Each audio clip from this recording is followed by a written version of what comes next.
Magandang araw, samahan niyo po ulit ako sa ating paglalaba dito sa ilog. At yan nga po, fast forward na tayo. Dumating po ako dyan ay tadalwa pa po ang tao.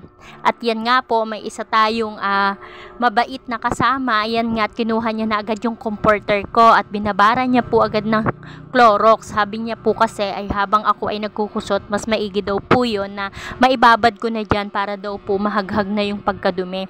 At talaga naman pong napakadumi niyan kasi na-stuck po yan.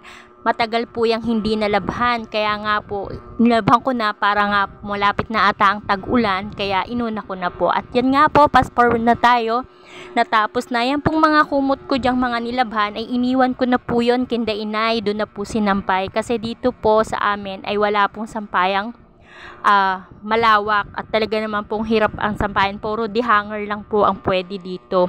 At yan nga po, pagkatapos natin dyang magsampay, katulad ko rin po ba kayo na at yan nga pong mga dikulay kong damit ay sadyang hindi ko po yan pinaaarawan para hindi po mangupas o mawala ang kanyang kulay.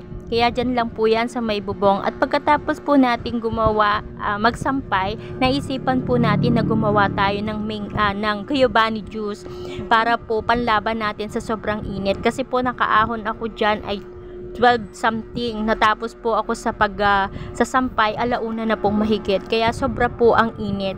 At yan nga po, gumawa po tayo ng Guyabani juice at talaga naman pong ginagawa ko pa lang yan ay ako'y natatakap na. Nais ko rin pong magpasalamat sa mga sumusuporta sa mga videos ko, nagla-like, nagsishare at nagko-comment. Maraming pong salamat sa inyo at malapit na po tayo mag-unlock ng 12K.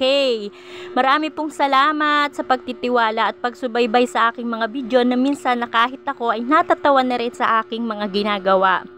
Please follow and share. Magandang araw. Marami pong salamat.